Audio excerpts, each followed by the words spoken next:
রাসূলুল্লাহ সাল্লাল্লাহু আলাইহি ওয়াসাল্লামের সাহাবী, দেখেন সাহাবীদের আদর্শ। 117 নম্বর হাদিস সহিহ মুসলিম এসেছে। আল্লাহ রাসূলের কাছে দৌড় দিয়ে এসে বলছেন, আল্লাহ রাসূল, ইজা সাল্লাইতুল মাকতুবা, আমি যদি ফরজ সালাত আদায় করি, ও আহাল্লালতুল হালাল ও হারামতুল হারাম আদখুলুল জান্নাহ, ফরজ সালাত আদায় করব আর হালাল গুলো গ্রহণ করব, হারামটা বর্জন করব। আমি দুইটা কাজ করব, ফরজ সালাত আদায় করব আর হালালটা গ্রহণ করব, হারামটা বর্জন করব। তাহলে কি জান্নাতে যেতে পারবো? পারবো? আল্লাহ রাসূল বললেন, নাম, তুমি জান্নাতে যেতে পারবে। কত বড় সুসংবাদ! শুধু দুইটা কাজ করলে জান্নাতে চলে যাবে। আপনারা হারামটাকে ভয় পান না, মোটেই ভয় পান না। 326 পৃষ্ঠার হাদিস, প্রথম খণ্ডের সহিহ মুসলিমের। রাসূলুল্লাহ সাল্লাল্লাহু আলাইহি ওয়াসাল্লাম বলছেন, ইন্নাল্লাহা তাইয়্যিব লা ইয়াকবালু ইল্লা তাইয়্যিবা, নিশ্চয় আল্লাহ পবিত্র, তিনি পবিত্র বস্তু ছাড়া কবুল করেন না। আল্লাহ কি পবিত্র না অপবিত্র? নাউযুবিল্লাহ। পবিত্র না আল্লাহ? লা ইয়াকবালু ইল্লা তাইয়্যিবা, আল্লাহ পবিত্র বস্তু ছাড়া কবুল করেন না। আপনার ইবাদত পবিত্র হতে হবে, তবেই আল্লাহর কাছে ইবাদত পৌঁছবে। আল্লাহ রাসূল সাল্লাল্লাহু আলাইহি ওয়াসাল্লাম বলছেন, লা ইয়াসআদু ইলাল্লাহ ইল্লা তাইয়্যিব। 7430 নম্বর হাদিস সহিহ বুখারীর মধ্যে এসেছে। আল্লাহ রাসূল বলেছেন, লা ইয়াসআদু ইলাল্লাহ, আল্লাহর কাছে উঠে না, আল্লাহর কাছে পৌঁছে না, ইল্লা তাইয়্যিব, পবিত্র বস্তু ছাড়া।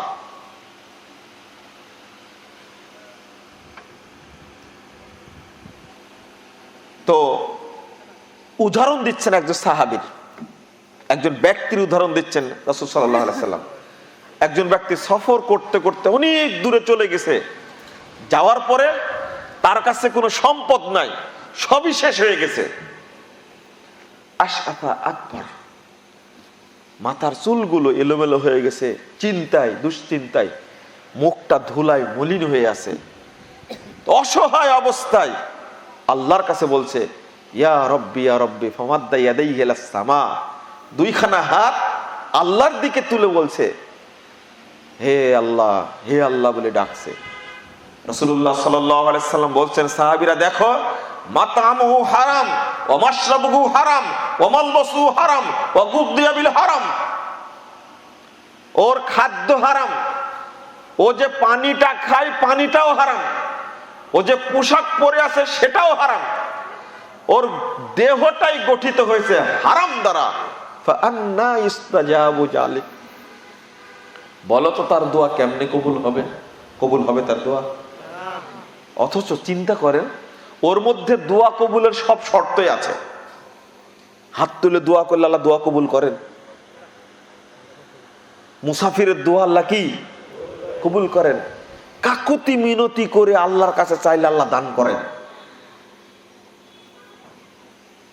এতগুলো শর্ত থাকার পরেও অসহায় দরিদ্র মিসকিন মানুষ, তার দোয়া আল্লাহ কবুল করবেন।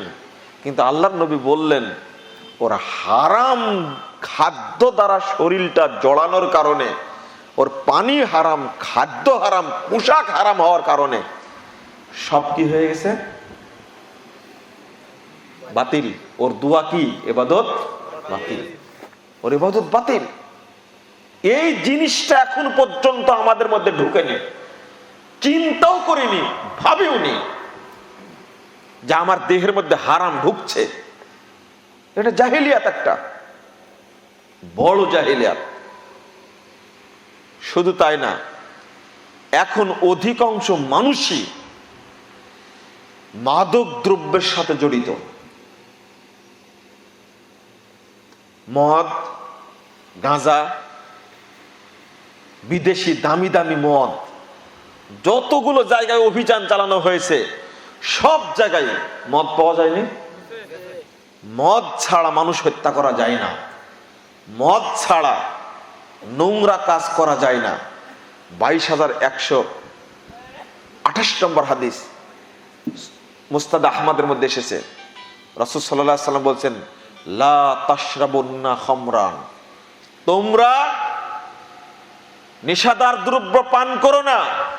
ফাইন্নাহু রাসু কুল্লি ফাহিশা, পৃথিবীতে যত অপকর্ম হয়, কুকর্ম হয়, খারাপ কাজ হয়, সমস্ত খারাপ কাজের মূল উৎস হলো মাদকতা।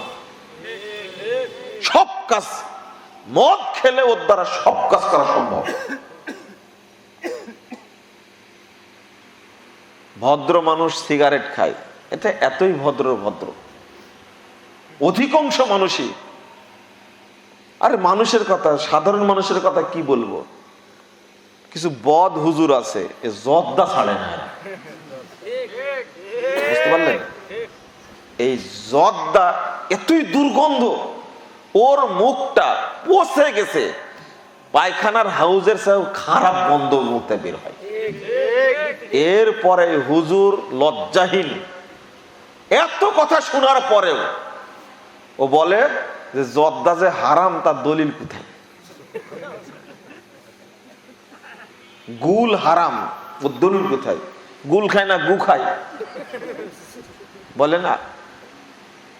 সারা দেশে এক সময় দিনাজপুরে প্রোগ্রাম করে আসছিলাম, এক আলেম আমার গাড়ি আটকা দেয়, বলছে, মুজাফফর তুমি যে বললে যে গুল হারাম তার দলিল দিয়ে যাও। তা আমি বললাম যে আপনার বাচ্চা কাচ্চা আছে? হ্যাঁ আছে। বয়স কত? একটা বাচ্চা আছে, ছোট, 2.5 বছরের। তা আমি বললাম যে আগামীকাল সকালে আপনি একটা কাজ করবেন, আপনি যে গুলটুকো প্রতিদিন সকালে মুখে দিয়ে ঘুরে বেড়ান, ওই গুলটুকু আপনার বাচ্চার মুখে দিবেন। তো বলছে যে ওকে দিলে তো উল্টা পড়ে যাবে। তো মানে পাগল তো, এখনো বুঝেনি যেটা হারাম, এখনো বুঝেনি। আপনারা বুঝলেন কি কথাটা? ওর কাছে দলিল আছে এটা হারাম, কিন্তু বুঝে না। তখন উল্টা বলছে, আরে আমি তো 30 বছর যাবত খাচ্ছি, কোনোদিন তো সমস্যা হয়নি। আমি বললাম আপনার মাথা থেকে পা পর্যন্ত পুরোটা গু হয়ে গেছে, এই জন্য পড়বেন কি থেকে? গুল খেতে খেতে আপনি তার মানুষ নাই। আপনি এই জিনিসটা ভাবলেন না, উল্টা আমার সাথে তর্ক করতে এসেছেন। গুল খাবার জর্দাকার নেশা এত বেশি। আর কিছু হুজুর আছে বদ, এতই বদের বদ, বলছে গুল খেয়ে কেরাত পড়লে কেরাতটা খুব সুন্দর হয়। বেকুব, তোমার তো অজুই নাই, তুমি সুন্দর কেরাত করে কি করবা? গুল মুখে দিলে অজু থাকবে? আপনি কি চিন্তা করছেন, ভাবছেন? এরা হলো হুজুরদের অবস্থা। বিড়িখোরদের অবস্থা তো আরো সুন্দর। হুজুর জর্দা খায়, আমি বিড়ি খাই, পার্থক্য কোথায়? একই তো পার্থক্য, ঘটনা একই। ও যদি জর্দা খেতে পারে, আমি বিড়ি খেতে পারবো না? এই হলো অবস্থা। আর বিড়ি সিগারেট এর ব্যাপারে হুজুর ওই জর্দা খর, হুজুর গুল খর, হুজুর কোনো কথা বলবে না, চুপ থাকবে না। এত যে বলছি, বক্তব্য শুনছে, লজ্জা হচ্ছে বলে মনে হয় না আমার কাছে, শরম হচ্ছে বলে আমার কাছে মনে হয় না। আমরা হতাশ হই মাঝে মাঝে যে এত পরিমাণ মানুষ বিড়ি সিগারেট খায়, আর যারা বিড়ি সিগারেট খোর তাদের লজ্জা, শরম, হায়া, ঈমান কিছুই নেই। সবচেয়ে বেহায়া মানুষ বিড়ি খোররা। একজন পরহেজগার মানুষকে দেখলেও এরা পশুর চেয়েও খারাপ। কুত্তাকে সেই করবেন, ও একটু দূরে যাবে, কিন্তু এই বিড়ি খোরে এত বেহুদ্দা, এত লজ্জাহীন, ওর ভিতরে কোনো হায়া বলতে নাই। ও একজন লোককে দেখে ও আবার মানে কুত্তার মতো ধোঁয়া ছাড়তে থাকে, মনে হয় যে শরম লজ্জার ভিতরে কিছু নেই। ও নিজেকে খুব গর্ববোধ করে। মুহাম্মদ রাসূলুল্লাহ সাল্লাল্লাহু আলাইহি সাল্লাম বলছেন, ও টিকবে কি করে, বাঁচবে কি করে? 5372 নম্বর হাদিস মুসনাদ আহমদের মধ্যে এসেছে। রাসূল সাল্লাল্লাহু আলাইহি সাল্লাম বলেন, সালাতুন কদ হারামাল্লাহু আলাইহিমুল জান্নাহ, তিন শ্রেণীর মানুষের উপরে আল্লাহ জান্নাতকে হারাম করেছেন। তার মধ্যে এক শ্রেণীর মানুষ মুদমিনুল খামর, যারা নেশা জাতীয় দ্রব্য পান করে, তাদের উপরে জান্নাত হারাম। ওয়াল আক্কু, যারা পিতা মাতার অবাধ্য, তাদের উপরে জান্নাত হারাম। অনেকেই মনে করে যে আমি তো খাই না, বিক্রি করি, তাতে সমস্যা না।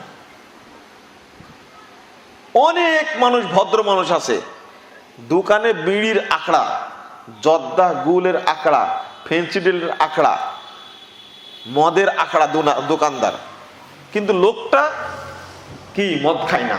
ও মনে করে বিক্রি করা জায়েজ, খাওয়াটা হারাম। এ আর এক পাগল না একটা। 3488 নম্বর হাদিস আবু দাউদের মধ্যে এসেছে, মুহাম্মদ সাল্লাল্লাহু আলাইহি সাল্লাম বলছেন, ইন্নাল্লাহ আযজা ওয়া জাল্লা ইযা হাররামা আকলা শাইইন আলা কওমিন ফাহাররামা আলাইহিম সামানা। আল্লাহ যখন কোন জাতির উপরে কোন বস্তুকে খাওয়া হারাম করেন, তখন তার ব্যবসাকেও আল্লাহ হারাম করে দেন। এবার কোথায় যাবেন আপনি? যদি এই হাদিসটা ব্যবসায়ীরা মানত, তাহলে কোন ব্যবসায়ী এই বিড়ির ফ্যাক্টরি দিত না, বিড়ির ব্যবসা করতো না, দোকানে বিড়ি সিগারেট রাখতো না। যদি এই হাদিসটা মানত, 12 মাস বিক্রি করে যদি 12 টাকা লাভ হয়, পুরো ব্যবসাটাই তার হারাম। হারাম মিশ্রিত হয়েছে, ও যাবে কোথায়?